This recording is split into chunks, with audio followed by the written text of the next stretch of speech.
जयपुर के बिरला ऑडिटोरियम में मंगलवार को यानी कि आज आयोजित मुख्यमंत्री संग रक्षाबंधन आंगनबाड़ी बहनों का सम्मान कार्यक्रम में सीएम भजनलाल शर्मा ने रक्षाबंधन के मौके पर राज्य की महिलाओं को बड़ा तोहफा दिया। सीएम ने 9 और 10 अगस्त को राजस्थान रोडवेज की साधारण और एक्सप्रेस बसों में महिलाओं को निःशुल्क यात्रा करवाने की घोषणा की। इस कार्यक्रम में मुख्यमंत्री ने अपने संबोधन में कहा कि रक्षाबंधन केवल एक त्योहार नहीं है, बल्कि बहनों के आत्मसम्मान और भाई बहन के पवित्र रिश्ते का प्रतीक भी है। इस कार्यक्रम में मुख्यमंत्री दिया कुमारी, महिला एवं बाल विकास राज्य मंत्री डॉक्टर मंजू बागमार और प्रदेश भर से वर्चुअली रूप से जो महिलाएं जुड़ी, उन्होंने मुख्यमंत्री को राखी भी यहां पर बांधती हुई नजर आई है। मुख्यमंत्री और राज्य मंत्री मंजू बागमार, इस कार्यक्रम में 1,21,000 आंगनबाड़ी कार्यकर्ताओं ने हिस्सा लिया, जिनके खाते में डीबीटी के माध्यम से 500 रुपए का तोहफा भी दिया गया। ऑडिटोरियम में मौजूद आंगनबाड़ी बहनों ने मुख्यमंत्री को राखी बांधी। वहीं इस दौरान दिया कुमारी और डॉक्टर मंजू बागमार ने भी सीएम को राखी बांधकर भावपूर्ण पल को और यादगार बना दिया। हमारी आंगनबाड़ी कार्यकर्ता की बहनें और उनके सम्मान में आयोजित इस कार्यक्रम,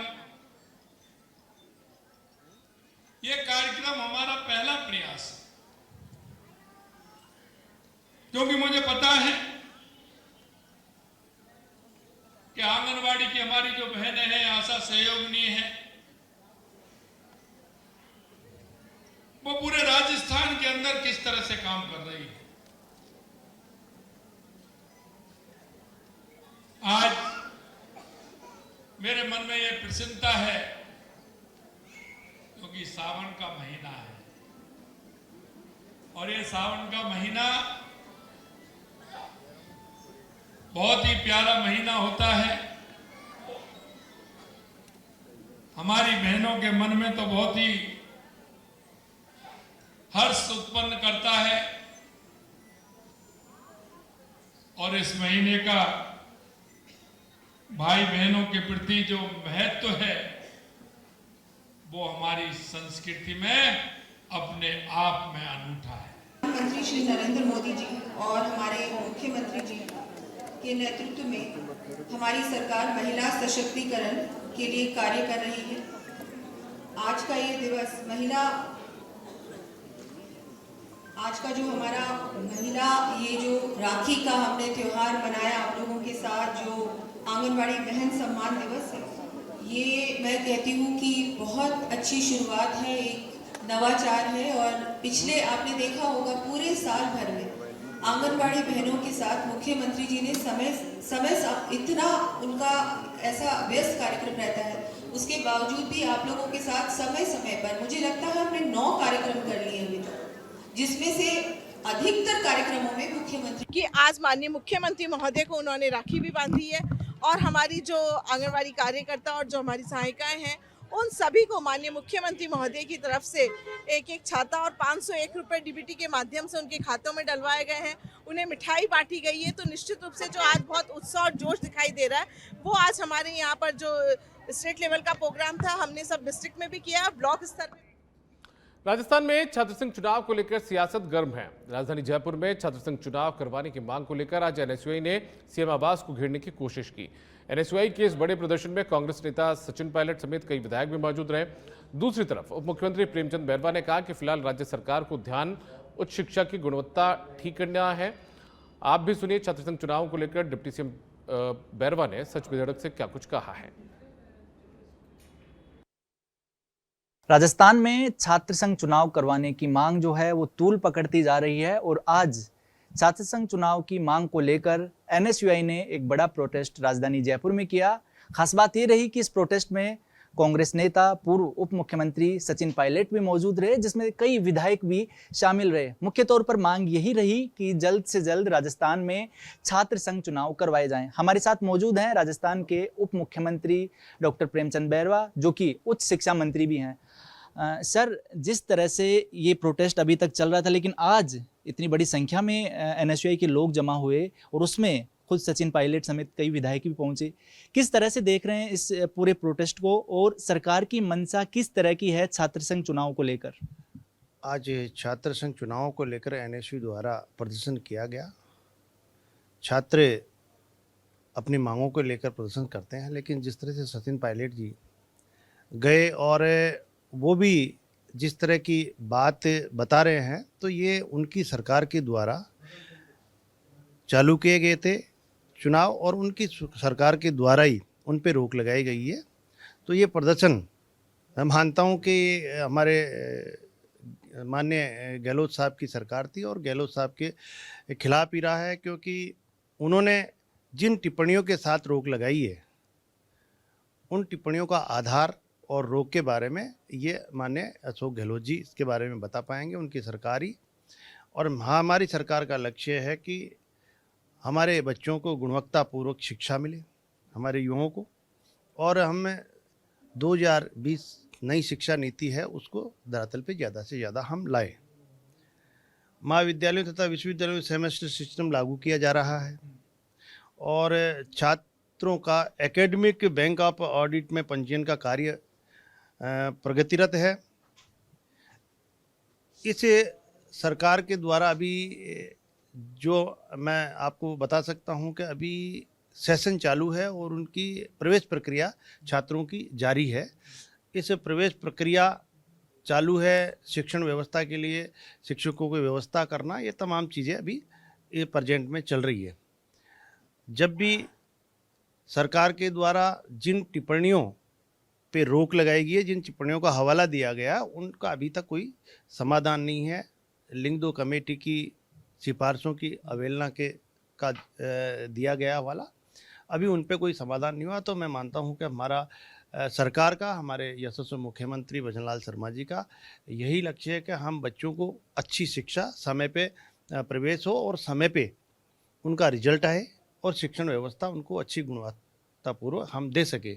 लेकिन जिस तरह से कुटाराघात हमारे इन युवाओं के साथ, इन छात्रों के साथ जो पिछली सरकार ने किया है, पेपर लीक कर करके जिस तरह से उनको रोजगार से वंचित रखा गया है, हमारे यशस्वी मुख्यमंत्री जी ने सरकार आते ही जो उन पे कुठाराघात हुआ है उन दोषियों को सजा, उनको जेल में डालने का, SIT गठित करने का काम किया है और उन युवाओं के लिए वैकेंसीज भी निकाल कर उनको रोज़गार देने का काम कर रहे हैं। राइजिंग राजस्थान का समिट भी उन्होंने किया, जिससे कि हमारे युवाओं को ज़्यादा से ज़्यादा रोज़गार मिले और उनके जो प्रतिभा है, उनकी जो स्किल है, उनके हिसाब से उनको काम मिल सके। इसको लेकर है। बाकी जो लिंग 2 कमेटी की जो और भी इन्होंने हवाला जो टिप्पणियां दी गई है उन पे समाधान हो जाएगा, उसके बाद में इस पे कोई निर्णय लिया जा सकता है। बिल्कुल सर, देखिए कि जो लिंगदो कमेटी की जो सिफारिशें थी उनका साफ तौर पर उल्लंघन हो रहा था, खर्चे ज़्यादा बढ़ रहे, तमाम टेक्निकल पॉइंट्स के साथ गहलोत सरकार ने, चाहे जो भी कारण रहे हों, छात्र संघ चुनाव को बंद किया। लेकिन अभी जो यूथ जिस तरह से प्रोटेस्ट हो रहा है और वो किस तरह की उम्मीद आपसे रख सकते हैं, क्या आप भरोसा देना चाहते हैं और किस तरह से क्या छात्र संघ चुनाव पर सरकार गंभीरता के साथ कुछ वर्क कर रही है? देखिए, हम सबसे पहले बच्चों की शैक्षणिक व्यवस्था अच्छी हो, इसके लिए हमारी सरकार प्रतिबद्ध है और उसके बाद में जिन जो हवाला दिया गया, जिन टिप्पणियों के बारे में रोक लगाने का, उन पे समाधान जैसे जैसे होगा निश्चित रूप से आगे इस पे हमारी सरकार जो भी निर्णय लेगी हम लेंगे। हमारे यशस्वी मुख्यमंत्री और हमारी सरकार उस हिसाब से हम आगे आपको बता सकेंगे। तो युवाओं के लिए एक बात की, क्या युवा उम्मीद करें आपसे, तो क्या उनको हक मिलने की उम्मीद जताई जा सकती है? हमारी सरकार युवाओं के साथ है, छात्रों के साथ है और इनकी जो भी मांगे रही है उनके बारे में हम निश्चित रूप से निस्तारण करने का काम करते हैं और इस पे भी जब आगे कोई समाधान इन पे जो बातें उन्होंने जिस बातों को कह के रोक लगाई है उन बातों का जिस तरह से समाधान होगा तो सरकार निश्चित रूप से छात्र हित में काम करेगी। बिल्कुल, धन्यवाद सर। देखिए, उप मुख्यमंत्री प्रेमचंद बैरवा साफ तौर पर कह रहे हैं, क्योंकि बड़ी बात यह है कि जिस तरह से छात्र संघ चुनाव की मांग है उस पर भी सरकार ध्यान दे रही है, लेकिन खासा जोर सरकार का फिलहाल जो एकेडमिक रिकॉर्ड है राजस्थान में यूनिवर्सिटीज का, उनको सुधारने का काम कर रही है। न्यू एजुकेशन पॉलिसी 2020 उसके तहत किस तरह से जो शिक्षा है, एजुकेशन है, उसमें क्वालिटी लाई जा सकती है, इस पर सरकार का खासा फोकस है। वीडियो जर्नलिस्ट दिनेश मेहरा के साथ सुनील यादव, सच बेधड़क, जयपुर। इधर NCERT की बुक्स में राजस्थान के कई हिस्सों को मराठा साम्राज्य का हिस्सा बताने पर पूर्व राज परिवार के जो सदस्य हैं उन्होंने ऐतराज जताया है। नाथद्वारा से बीजेपी के विधायक और मेवाड़ के पूर्व राज परिवार के सदस्य विश्वराज सिंह ने NCERT को आड़े हाथों लिया। वहीं जैसलमेर के पूर्व राज परिवार के चैतन्य राज सिंह भाटी और बूंदी के भूपेश सिंह हाड़ा ने भी ऐतराज जताया है।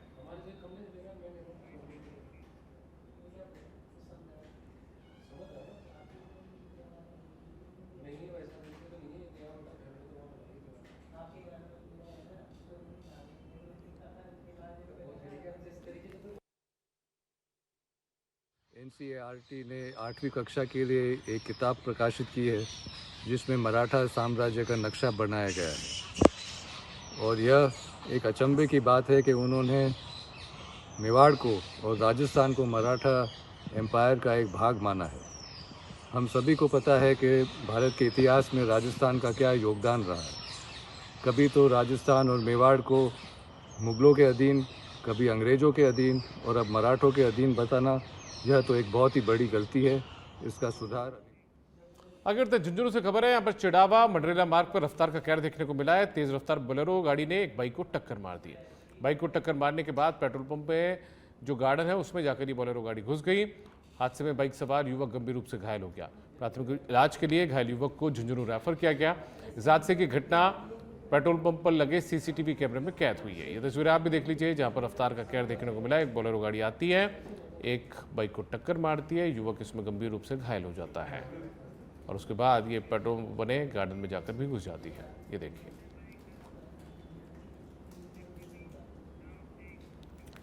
अगली खबर सुमेरपुर से है। तखतगढ़ बस स्टैंड की बिल्डिंग जो है वो जर्जर हालत में है। मौत के साए में यहाँ पर लोग जो हैं वो बैठने को मजबूर हैं। जर्जर बिल्डिंग का छज्जा अब खतरा बनता जा रहा है। प्रशासन ने चेतावनी के रूप में यहाँ पर बैरिकेड्स लगा दिए हैं। लोग मजबूरी में खतरे के छज्जे के नीचे बैठने को मजबूर हैं, लेकिन इसे रिपेयर करने के लिए कोई फिलहाल काम शुरू यहाँ पर नहीं हो पाया है।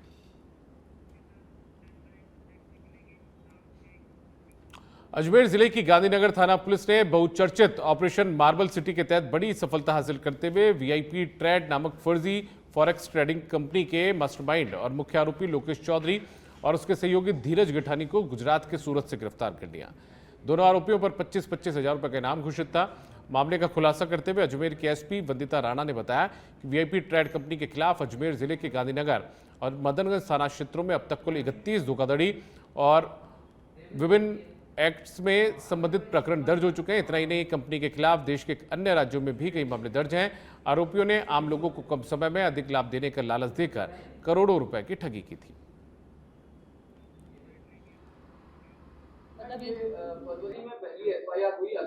देखिए, जैसा मैंने आपको कहा कि जो शुरुआत में बात आई है उसमें ये प्रमुख आरोपी हैं। इनसे अनुसंधान करके और ज्यादा स्पष्ट होगा कि और कौन कौन लोग किस किस प्रकार से संलिप्त थे।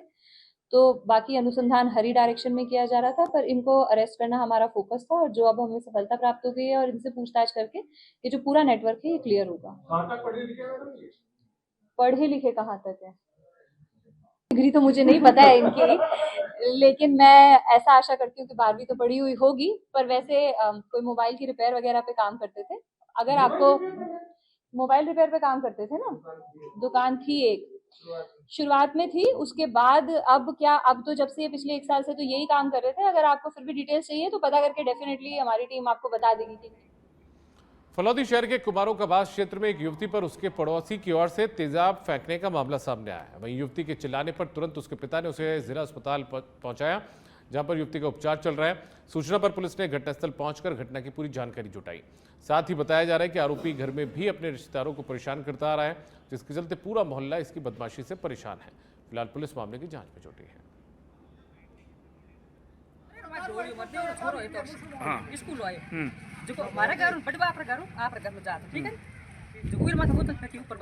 क्यों क्यों कोई लड़ाई थी पहले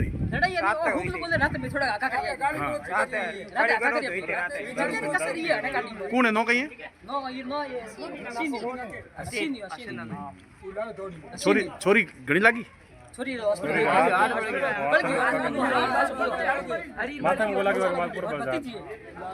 बोतल फेंकी है छोटी है कहीं किटी अब खबर तखतगढ़ से, जहां पर कुंदेश्वर महादेव जी मंदिर प्रांगण में श्रावण मास के पावन अवसर पर शिव चरित्र कथा शुभारंभ बड़े उत्साह एवं श्रद्धा के साथ किया गया। कुंभलगढ़ के सूरजकुंड धाम के महंत के आशीर्वाद से ये 3 दिवसीय कथा आयोजित हो रही है। कथा के पहले दिन महिलाओं एवं पुरुषों की भारी भीड़ उमड़ी। श्रद्धालुओं में जबरदस्त उत्साह नजर आया है।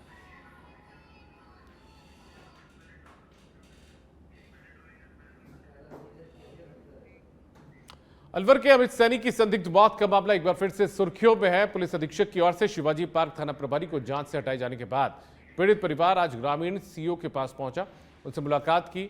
आज मृतक अमित सैनी के परिजनों ने शिवानी से भी मुलाकात की और निष्पक्ष जांच की मांग की। इस दौरान सामाजिक कार्यकर्ता दीनबंधु शर्मा ने पुलिस पर गंभीर आरोप लगा दिए। उन्होंने कहा कि पुलिस जांच में खेल कर रही है, अगर आसपास के सीसीटीवी कैमरे खंगाले जाएं तो सच्चाई खुद ब खुद सामने आ जाएगी। उन्होंने शिवाजी पार्क थाने के थाना प्रभारी पर सुसाइड नोट गायब करने का आरोप लगाया है। परिजनों और ग्रामीणों ने निष्पक्ष और पारदर्शी जांच की मांग करते हुए दोषियों के खिलाफ कड़ी कार्रवाई की मांग की है। आज अमित सैनी हत्याकांड में जो अलवा ग्रामीण की सीओ हैं IPS शिवानी शर्मा जी, इनसे बाद मुलाकात की परिवादी के साथ और उनको पूरे तथ्य बताए। हम मीडिया के माध्यम से पहले दिन से आज तक ये बात बताना चाहते हैं और ये पुलिस समझ नहीं पा रही कितना बड़ा तंत्र है पुलिस वालों का कि लोग सुन, आज तक FIR दर्ज नहीं हुई। 1 महीना करीब लगभग हो गया, गरीब का बेटा मर गया जिसका कोई धनी धोरी नहीं। इस अंधेरी नगरी चौपट राजा है। पहला हमारा सवाल है आप मीडिया के माध्यम से कि जब अमित सैनी को थाने में बंद किया तो उसकी हमें CCTV कैमरा की फुटेज दी जाए। यदि ये पुलिस वाले कह रहे हैं कि 8 तारीख को 3:17 पे हमने उठाया तो हम उसी दिन कह देंगे भैया हमारा कोई लेना देना नहीं, हम अपने गलती से। मकराना मंगलाना टोल प्लाजा पर हो रही अवैध टोल वसूली के खिलाफ चल रहा धरना आखिरकार आज समाप्त हो गया है। दरअसल मकराना के विधायक जाकिर हुसैन गसावत और परबतसर के विधायक रामनिवास गावड़िया के नेतृत्व में मंगलाना टोल प्लाजा के पास धरना प्रदर्शन शुरू किया गया था, जिसे 24 घंटे बाद समाप्त कर दिया गया। धरना खत्म करने को लेकर कलेक्टर ने अपने स्तर पर टोल कंपनियों के अधिकारियों से वार्ता की और स्थानीय लोगों की मांग को लेकर टोल कंपनियों को सामने रखा। इसके बाद दोनों के बीच मध्यस्थता करवाते हुए धरने को समाप्त करवाया गया। धरना स्थल पर पहुंचे अतिरिक्त जिला कलेक्टर ने बताया कि लोकल एरिया के निजी वाहनों के पास जारी किए जाएंगे और टोल से उन्हें मुक्त किया जाएगा, जबकि कमर्शियल वाहनों को टोल देना होगा।